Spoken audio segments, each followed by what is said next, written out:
जनाब राजेंद्र कुमार संतराश की पैदाइश जम्मू कश्मीर में हुई।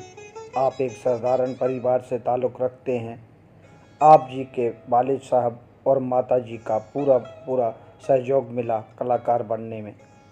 आप परिवार के पहले व्यक्ति थे जिन्होंने कला की ओर अपना रुख किया। बचपन से ही आपको अपने मित्र से प्रेरणा मिली ड्राइंग करने की। आपकी पढ़ाई लिखाई भी सरकारी स्कूल में ही हुई और स्कूल में भी आपके गुरुओं से कला की बारीकियां सीखने का मदद मिली। स्कूली शिक्षा पूरी करने के बाद आप जी ने जम्मू में institute music and fine art में प्रवेश लिया और वहाँ पर प्रोफेशनल तौर तरीके से कार्य करने का मौका आप जी को मिला और वहाँ के गुरुओं से आपकी को कला की बारीकियां का अध्ययन करने का अवसर मिला और आप जी ने अपने जहन में अच्छी तरह उतारा। अपने स्नातक की डिग्री पूरी करने के बाद आप जी ने दिल्ली का रुख किया मास्टर ऑफ फाइन आर्ट करने के लिए। किसी कारण आप वो नहीं कर पाए। आप जी ने वापसी का रुख ना अपनाते हुए आप जी ने दिल्ली ललित कला अकेडमी रीजनल सेंटर गढ़ी सेंटर में ही सेरामिक में प्रवेश ले लिया और अपना कार्य करना शुरू कर दिया। इसके साथ साथ आपने सरकारी नौकरी भी की। दोनों को एक साथ आप करते रहे और आज भी अपना कार्य कर रहे हैं। आप जी ने संतराशी में महारत हासिल कर रखी है, चाहे वो स्टोन का कार्य हो या वुड का हो या फिर मेटल का हो। सेरामिक में भी आपके बहुत सारे कार्य देखने को मिलते हैं और बहुत ही बेहतरीन कार्य आप करते हैं। आप जी ने समय समय पर कई सारी नेशनल इंटरनेशनल एग्जीबिशनों में भी भाग लिया और कई सारे अवार्ड भी अपने नाम किए। आप जी का कार्य कई सरकारी संस्थाओं व संस्थानों में लगा हुआ है। आप जी ने समय रहते आप जी ने कई नेशनल इंटरनेशनल वर्कशॉपें और सिंपोजियम भी किए। नमस्कार, आदाब, सत श्री अकाल। दो टूक सीधी बात प्रोग्राम लेकर एक बार मैं फिर आपकी खिदमत में हाजिर हूं। जैसा कि आप जानते हैं, इस प्रोग्राम के बाबत हम आपकी मुलाकात करवाते हैं एक ऐसी शख्सियत के साथ जिन्होंने जिंदगी के किसी न किसी सूबे में अपना एक खास मुकाम हासिल किया है, अपनी एक अलग पहचान बनाई है। आज जिस शख्सियत को हमने इस प्रोग्राम में जन्नत दी है, उनका नाम किसी तारुफ का मोहताज नहीं है। कला की दुनिया में इनके नाम को सभी जानते हैं। आज हमारे साथ बेहद ही खास मेहमान, जाने माने मूर्तिकार राजेंद्र कुमार, जो जम्मू के रहने वाले हैं। नमस्कार राजेंद्र कुमार जी, दो टूक सीधी बात प्रोग्राम में आपका स्वागत है। धन्यवाद, थैंक यू वेरी मच। सबसे पहले आप ये बताइए राजेंद्र कुमार जी कि आपका जन्म कहाँ हुआ और उस वक्त आपकी उम्र क्या रही होगी जब आपने कला की दुनिया में कदम रखा, और आपका उस वक्त पारिवारिक माहौल कला के प्रति कैसा था, जरा संक्षेप में बताइए। परिवार में मुझे कभी ऐसा ना नहीं हुई। मैं अकेला बेटा हूँ, मेरी बहन है छोटी, तो मुझे हमेशा सपोर्ट मिलती रही है। मुझे कभी उन्होंने नहीं कहा, घर वालों ने, कि ये करो नहीं करो, जो करना है करो, हमें नहीं मालूम है। उनको ऐसी कोई वो नहीं थी कि क्या हो रहा है। तो मैं अपने काम में काट, जो मेरे को चौथी क्लास से मेरा एक दोस्त था, वो प्राइवेट स्कूल में पढ़ता था, मैं सरकारी स्कूल में पढ़ता था। हम सरकारी स्कूल में तो ऐसा कभी आर्ट का कोई माहौल था नहीं, ना हमें सिखाया गया, लेकिन वो प्राइवेट में पढ़ता था, तो इसलिए उसके साथ मेरी अच्छी एसोसिएशन थी, तो उसने कुछ शुरू किया, मेरे को बताया ऐसे ऐसे करना। तो चौथी क्लास से ही मैं कुछ ऐसे ड्राइंग करने शुरू कर दी, और तब से मैंने करता ही रहा, आज तक लगातार काम कर रहे हैं। 6 में भी करता रहा वो ऐसे। मतलब फिर वो 8 में 6 क्लास में ड्राइंग शुरू हो गई हमारे कॉलेज स्कूल में, जब हम रणवीरा सेकेंडरी स्कूल में जम्मू में पढ़ते थे, तब 6 क्लास में ही हमारी ड्राइंग शुरू हुई। तो स्कूल में मास्टर से भी उन्होंने सपोर्ट किया, उन्हें अच्छा लगा कि हाँ ये इसको शौक है बच्चे को, इसको बढ़ावा आगे, तो वो हमें अच्छा सिखाते थे, काम करते थे, तो बड़ा अच्छा लगा। हमने स्कूल में बहुत सारे काम किए, डेकोरेशन ये वो सारे बहुत।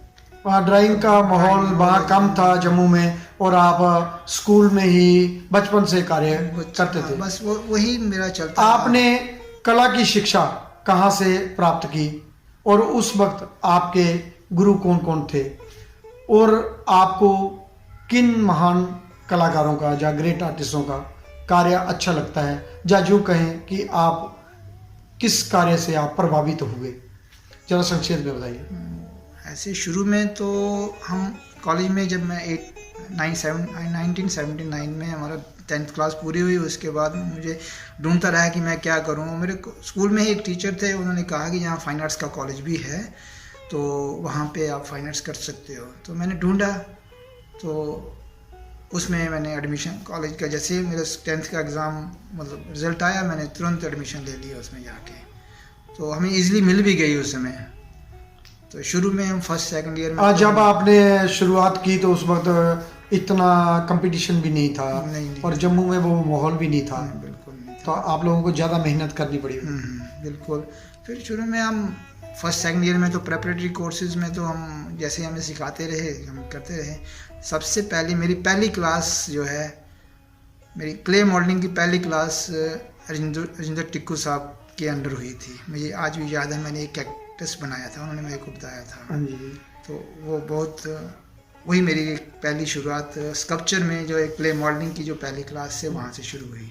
स्कल्पचर के बारे में मेरे को बिल्कुल ज्ञान नहीं था, मैं पेंटिंग करता था बहुत सारी घर में, ड्राइंग, लैंडस्केप्स वगैरह, ये जो कमर्शियल पेंटिंग्स होती हैं मैं वो करता था, ड्राइंग्स करनी, ये करनी, और लीडर्स की, जो जितने भी लीडर्स थे उन सब की फ़ोटो बनानी, ऐसे ग्राफ बना के करते थे। हमें तो वो ऐसा कुछ पता नहीं था। जब हम कॉलेज में आए तो हमारा रबर और फुट्टा जो है ना, स्केल जो है वो हमारा छोड़ दिया। मतलब हमारे भट्ट साहब हुआ करते थे, उन्होंने हमारे रबर जो है ना बाहर फेंक दिया पहली बार में ही। कहते ड्राइंग सीधी लाइन मारनी है तो हाथ से मारो, स्केल रबर बिल्कुल नहीं लगाना है, कभी नहीं लगाना है। तो तब से हमने रबर और स्केल को कभी देखा नहीं, और बहुत प्रैक्टिस करते रहे। और कॉलेज का अच्छा एक्सपीरियंस रहा आपका, और अच्छे अच्छे गुरु मिले आपको, और आपने बहुत सारी तकनीकी तब से शुरू की है, तब से फिर वो करते रहे हम। और साथ में हमारे एक बहुत अच्छे टीचर थे, तपन शांतिकारी, मैं उनके साथ बहुत एसोसिएटेड था। वो कॉलेज में भी थे, कॉलेज के बाद भी मैं उनके साथ बहुत एसोसिएट रहता था। वो मुझे बहुत अच्छी तरह से मेरे को उन्होंने बताते थे हर काम के बारे में, इतना टेक्निकली सब कुछ बताते थे। स्कल्पचर्स मैंने बहुत उनसे बहुत समझ ली, उनसे जितना मुझे लेनी चाहिए उनसे। लेकिन आप एक चीज़ और बताइए, आप किस विषय को लेकर अपना कार्य करते हैं, और कौन कौन से तकनीक माध्यम का ज़्यादा अपने कार्य में प्रयोग करते हैं?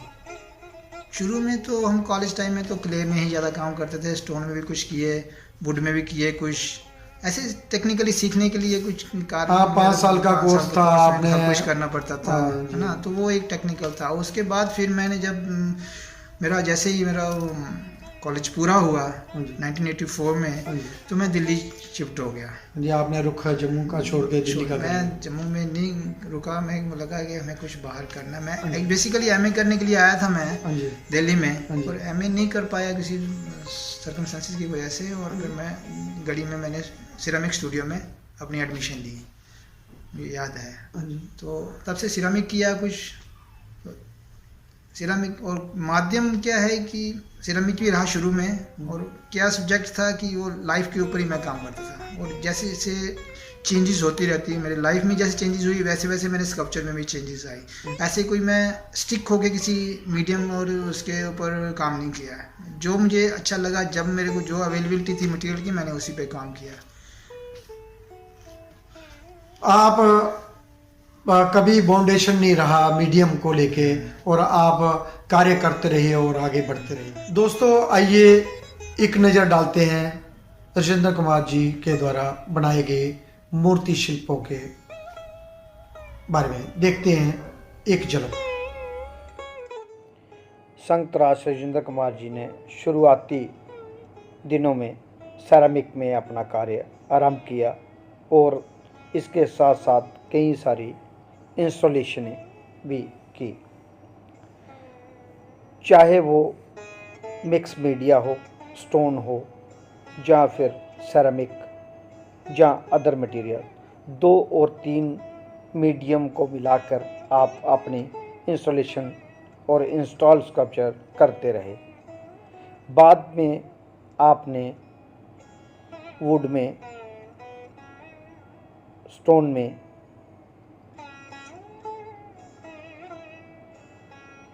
वुड में आपका बेहतरीन कार्य वुड और मेटल असेंबल किया हुआ ये कार्य देखने को मिलता है।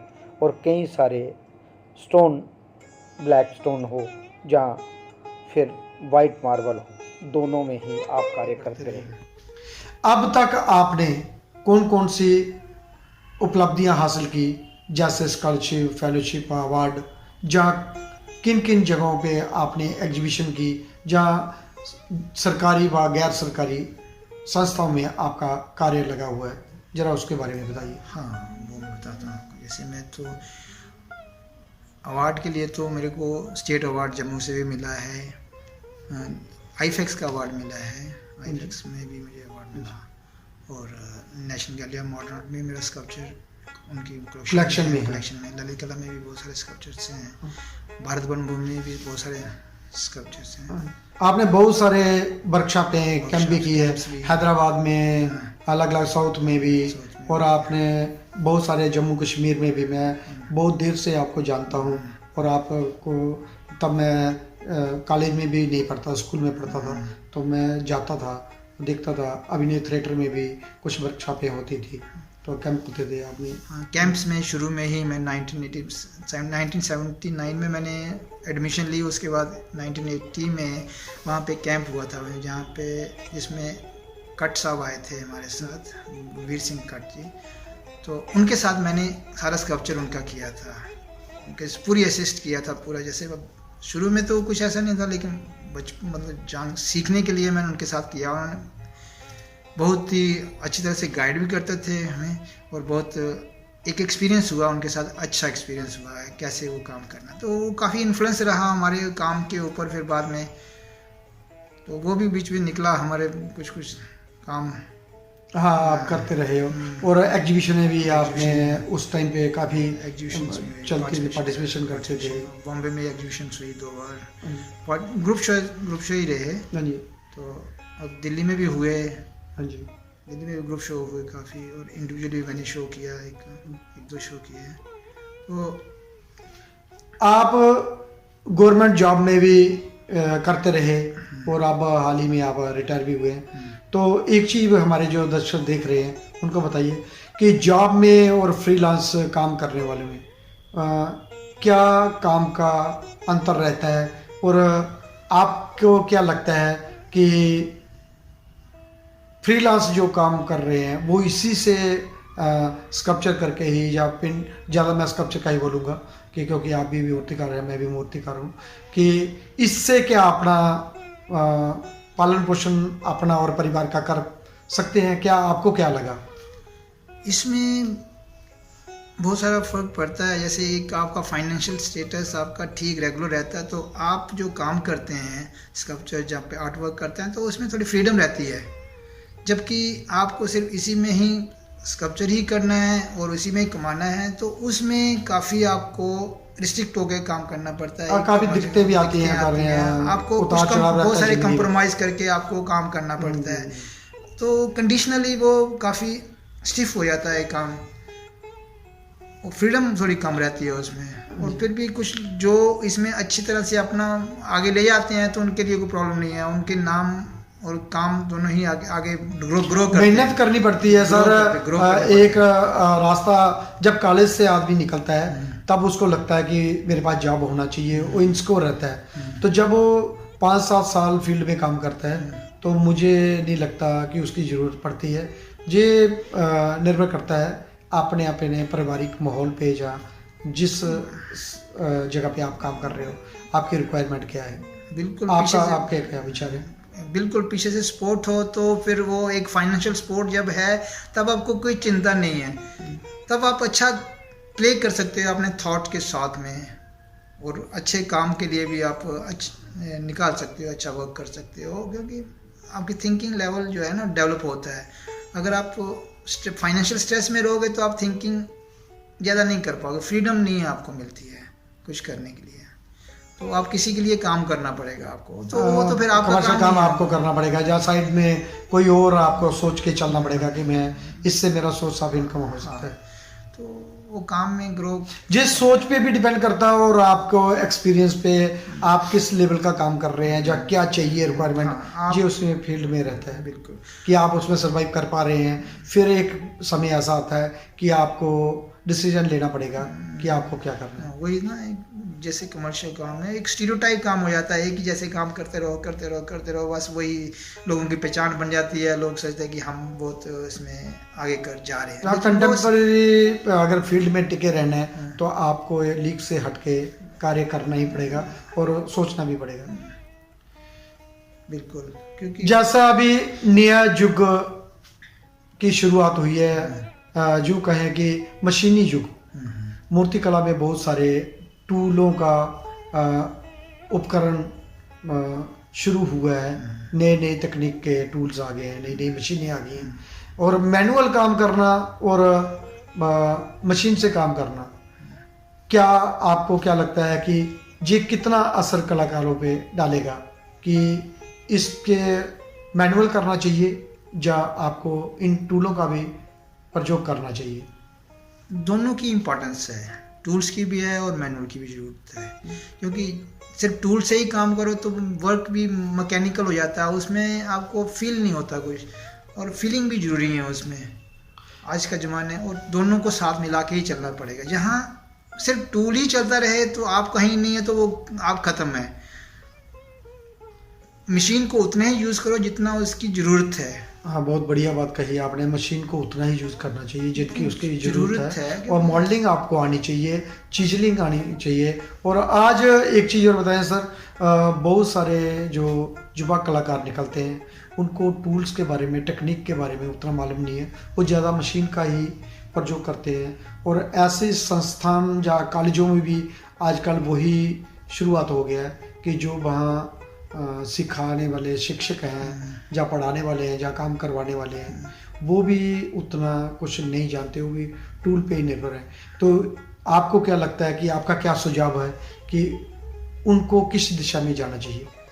मेरा इसमें एक चीज़ मैं बताता हूँ कि 1 से 10 तक की गिनती जो है ना, वो करोड़ों में गिनी जा सकती है। हाँ, क्योंकि वो हमेशा 10 का ही मल्टीप्लिकेशन है। 1 से 10 जो है ना, करोड़ भी करना है तभी 1 से 10 जो 10 तक है वही मल्टीप्लिकेशन है। और 11 से 19 के बीच में आप गिनती करोगे तो 20 नहीं आएगा आपके, वो 11 और 19 के बीच में ही रहोगे, सस्पेंडेड रहोगे, क्योंकि ना तो आगे जा पाओगे ना पीछे। बेसिक बहुत ज़रूरी है। 1 से 10 तक का जो बेसिक है, हमारा काम में भी 10 ऐसे वो होते हैं, मतलब टेक्निकल पॉइंट्स होते हैं कि वो जानना जरूरी है। मॉडलिंग हो गए, मिठाई हो गई, सिलाई हो गई, वो बेसिक्स है ना, वो बहुत जरूरी है। उसके बगैर आप आगे बढ़ नहीं सकते। वो बीच में रहोगे आप, 11 से गिनती शुरू करके 19 तक ही रहोगे, 20 में नहीं आएगा कभी आपकी ज़िंदगी में। तो सस्पेंशन में आगे बढ़ना मुश्किल है। अर्जेंद्र कुमार जी, आप जम्मू के रहने वाले हैं, और जम्मू में हमारे कल्चर एकेडमी साल में एक प्रोग्राम करवाती है, और बहुत सारे कलाकारों का मानना है जो वहाँ रहते हैं, जहाँ वहाँ पर रह के ही काम कर रहे हैं, कि उधर क्या क्या फैसिलिटियाँ और आनी चाहिए जिससे कल्चर एकेडमी को बढ़ावा मिले, जहाँ सरकार से क्या गुहार लगा सकते हैं कि जिस इस संस्थान को और बेटर बनाया जाए और वहाँ ज़्यादा से ज़्यादा लोग कार्य भी कर सके। बहुत सारे कलाकार वहाँ सेंटर ललित कला का अकेडमी का भी सेंटर होना चाहिए। मेरा मानना है कि जो जम्मू कश्मीर के लोग हैं दिल्ली में स्कॉलरशिप फेलोशिप के लिए आते हैं वो वहीं पे रह के काम कर सकते हैं। आपके क्या विचार है इसमें? बिल्कुल होना चाहिए, वहाँ है भी, उसको अच्छी तरह से चलाया भी जा सकता है। उसके लिए देखिए कोई भी अच्छी चीज़ बनाने के लिए अच्छे लोगों की इन्वॉल्वमेंट जरूरी है। हाँ, बहुत बढ़िया बोला कि बहुत तजुर्बेकार अनुभवी लोगों की जरूरत है। अच्छे लोग ही जो अच्छा वहाँ कर कमी सकते दिखती हैं, है वहाँ अच्छे लोग ही अच्छा कर सकते हैं। अगर आप कल्प्रेट या इस तरह के मतलब वो डबल माइंडेड लोगों को बीच में ला दो तो सब चीज़ डबल ही हो जाएगी, ना इधर के ना उधर के। हाँ जी। और वहाँ कल्चर एकेडमी साल में जैसे एक ही प्रोग्राम करवाती है, ऐसे प्रोग्रामों को बढ़ाना चाहिए। बिल्कुल जैसे कैंप हैं, वर्कशॉपें हैं, टॉक शो हैं, स्लाइड शो हैं। अगर ये खिलाएं तो लोगों में ज़्यादा से ज़्यादा अवेयरनेस।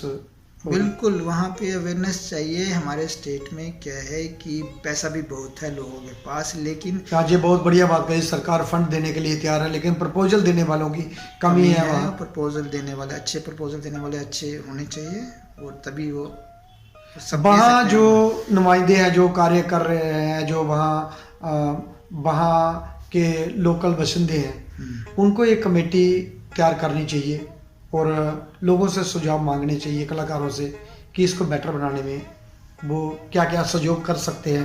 वो लोग उन लोगों की भी मदद ली जाए तो मुझे लगता है कि और बेटर हो सकता है। बहुत अच्छा हो सकता है वहाँ पे, बहुत अच्छा है, क्योंकि लोग जो कलाकार जिन बाहर नहीं आ पा रहे हैं और अगर उनको वहीं मिल जाए तो वो बेटर कर सकते हैं।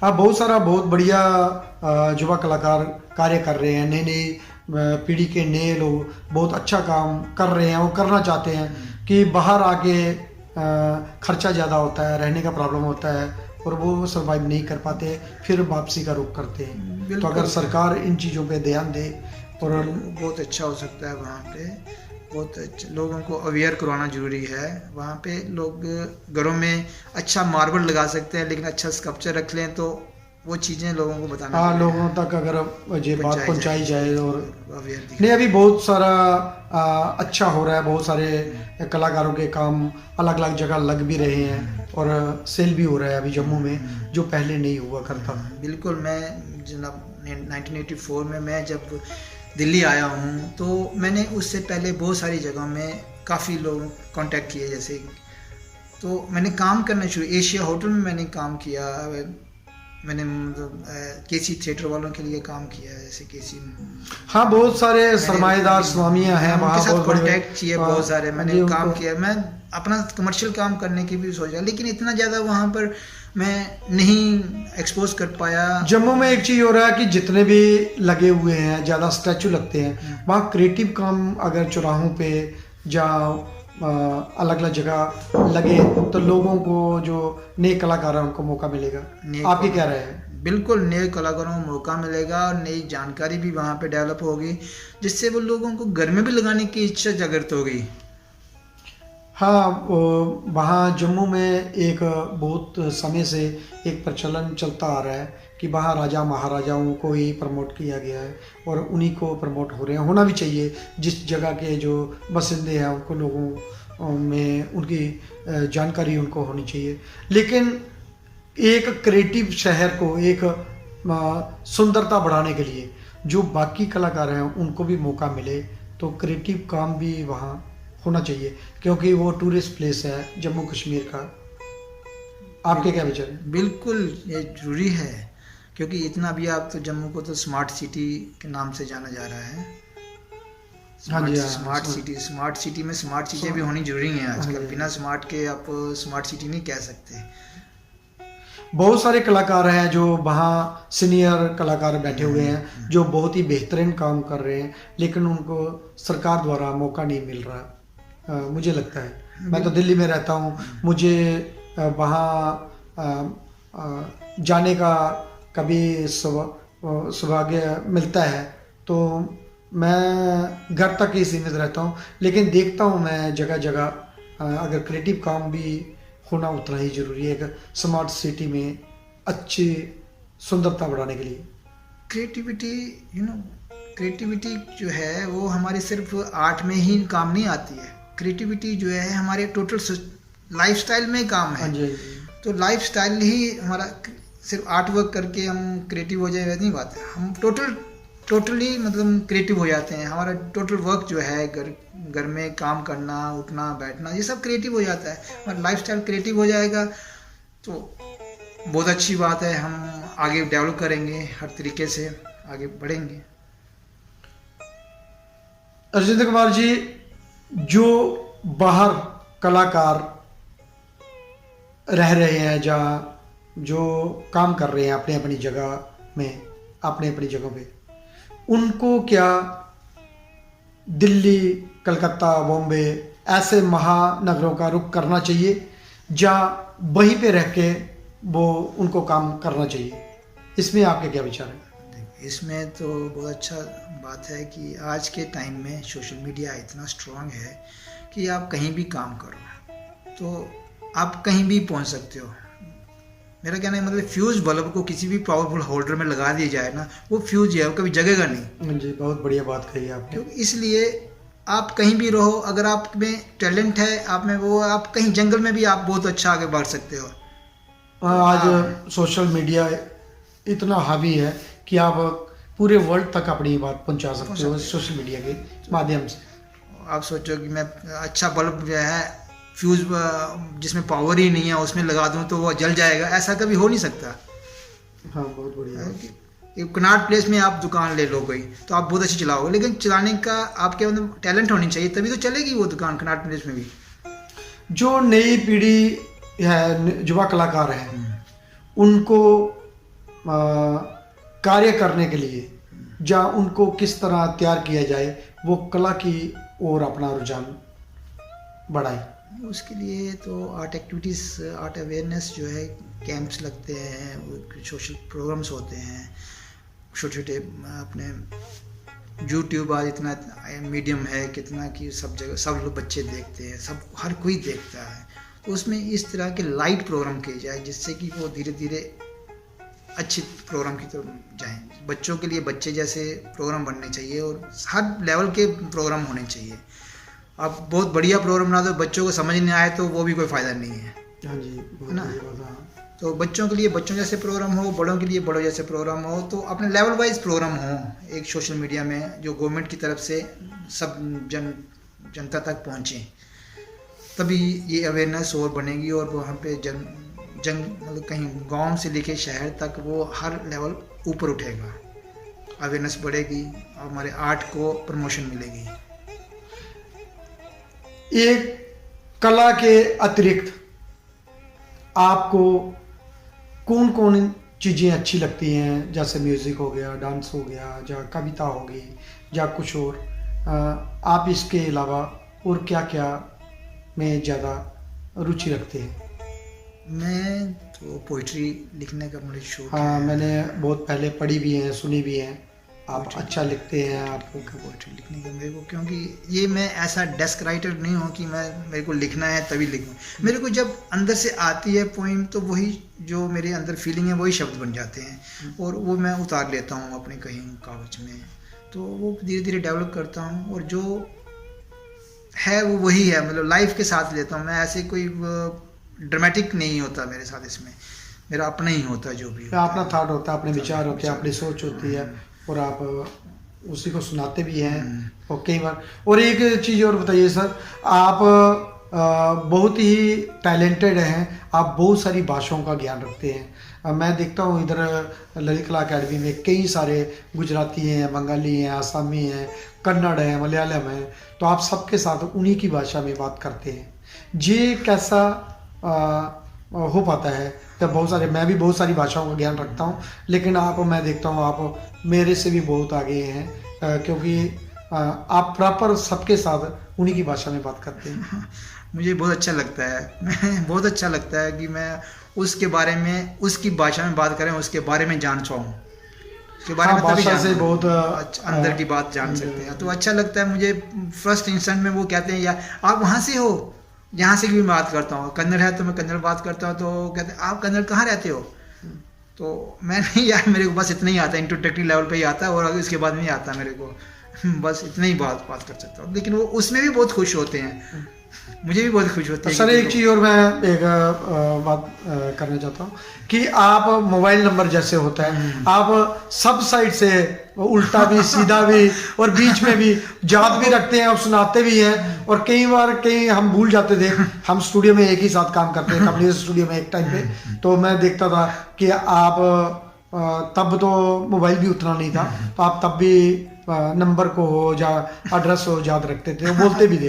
अरे वो एक पता नहीं क्या, मेरे को ऐसे जब भी कोई ध्यान से कोई चीज़ मैं पढ़ लेता हूँ, देख लेता हूँ, लिख लेता हूँ या कुछ लिखता हूँ, तो वो मेरे ऐसे इंस्क्रिप्ट हो जाती है, मतलब खुद जाती है वो मेरे को कैसी भी। हाँ, एक चिप आपके अंदर आ जाती है मोबाइल की तरह कि आपके फिट हो जाती है, वो फिर मैं भूलता नहीं, कभी भी पूछ लो। ये मल्टी टैलेंटेड है आप, तो बहुत सारी चीज़ों का ज्ञान भी रखते हैं।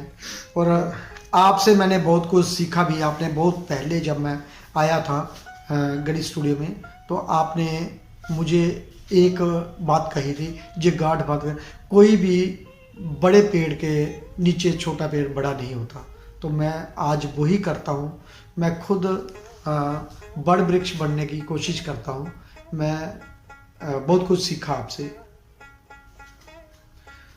सर एक चीज़ और बताइए कि अब जो पूरे भारतवर्ष में, मैं सिर्फ एक जगह की बात नहीं करूँगा, सब जगह जितने भी संस्थान हैं, केंद्र हैं, ललित कला अकेडमी हो या सरकारी या गैर सरकारी जितनी भी संस्थाएं हैं, उनको बेहतर बनाने के लिए और सरकार उसमें क्या क्या कार्य करवाने चाहिए सरकार को, जिससे सभी कलाकारों को, देश के सभी कलाकारों को बेनिफिट मिल सके। क्योंकि कोरोना महामारी ने कलाकारों को बहुत पीछे धकेल दिया है, जिससे कलाकारों और कला फील्ड का बहुत नुकसान हुआ है। इसके बारे में आपके क्या विचार है? बिल्कुल, ये कोरोना के टाइम से तो बहुत कुछ लॉस, पूरे हर फील्ड में लॉस हुआ है, कुछ भी आगे नहीं। क्योंकि बाकी अगर फील्ड की हम बात करें तो सभी को सरकार द्वारा कुछ ना कुछ मदद मिली है, लेकिन एक कला का ऐसा क्षेत्र था जिसमें सरकार द्वारा कलाकारों तक उतनी चीज़ें मुहैया नहीं करा पाई जितनी कलाकारों को ज़रूरत थी, चाहे वो फिल्म लाइन का हो, ड्रामा का हो, या विजुअल आर्ट का हो, या परफॉर्मिंग आर्ट का हो। इसके बारे में आपका क्या है? हाँ, इसमें थोड़ी प्रॉब्लम्स तो हुई हैं, लेकिन सरकार इसमें कर सकती है, बहुत अच्छा है। सरकार तो करती रहती है, सरकार कभी पीछे नहीं हटती है। स्कॉलरशिप देती है, लेकिन उसको भी बढ़ाना चाहिए, उसको भी बढ़ जाएगा, बढ़ना चाहिए, ताकि और भी आजकल, क्योंकि पहले कम कॉलेज थे, कम स्कॉलरशिप थे, आज कॉलेज भी बहुत हैं, बच्चे भी बहुत हैं, पढ़ रहे हैं सब। उन सबको प्रमोशन के लिए, उनके इनकरेजमेंट के लिए कुछ ना कुछ उनको फाइनेंशियल सपोर्ट भी जरूरी है। और क्या कहते हैं, हाँ, कलाकार को टिके रहने में, बने रहने में, फील्ड में रहने के लिए उसको बुनियादी उसकी सुविधाएं होनी चाहिए, जो सरकार द्वारा मुहैया कराई जा सकती हैं। सरकार के पास बहुत कुछ है, सिर्फ उसको लागू करने की जरूरत है, लागू करने की जरूरत है। वहाँ पे अच्छे लोगों को कमेटी में डालने की जरूरत है, तभी वो चीज़ें लोग अच्छे कलाकारों की जिनको जरूरत है उनको वो मिल पाएगी। अगर वो डाइवर्ट हो जाएगी, जहाँ ज़रूरत है वहाँ, जहाँ ज़रूरत नहीं है वहाँ भी आप दे रहे हो, तो वो तो फिर मिसयूज़ है उस चीज़ का, उस फंड का यूज़ प्रॉपर यूज़ नहीं है। तो उसको प्रॉपर यूज़ करने के लिए प्रॉपर लोगों को वहाँ पे रखना ज़रूरी है। सर आप जो जितने भी हमारे दर्शक हैं, जो देखने वाले हैं, उनको क्या मैसेज देना चाहते हैं कला के अपने माध्यम से? कला एक बहुत अच्छा माध्यम है हमें जीवित रहने के लिए, अपने आप को हर्षित रखने के लिए। कला, क्योंकि ये फ्री है सब चीज़ों से, हर चीज़ हम कंडीशनल करते हैं। ये कला जो है ना, वो हर कंडीशन से दूर है। जब हम फ्री होते हैं तभी हम आर्ट के और तो बढ़ते हैं। और इसको करने से आपको और भी इंजॉय कर सकते हो, इसमें मज़ा ले सकते हो कि क्या है। हर किसी को कुछ ना कुछ कर लेना, आर्ट के माध्यम से कुछ करेंगे तो आपको अच्छा जॉय कर सकते हो, अच्छा फील कर सकते हो। तो इसे आगे बढ़ाना चाहिए। आपको हर किसी को कुछ ना कुछ करना चाहिए आर्ट के माध्यम से, तभी आप अच्छा एंजॉय कर सकते हो। मेरा तो ये मानना है। धन्यवाद राजेंद्र कुमार जी, दो टूक सीधी बात प्रोग्राम में आप हमारे स्टूडियो में आए, आपके बारे में जाना, आपकी कला के बारे में जाना। बहुत बहुत धन्यवाद आपका। शुक्रिया, धन्यवाद, बहुत बहुत धन्यवाद, धन्यवाद। धन्यवाद दोस्तों, अगली बार हम फिर मिलेंगे किसी नई जगह नई हस्ती के साथ। तब तक देवीदास खत्री को दे इजाजत। जय हिंद, जय भारत।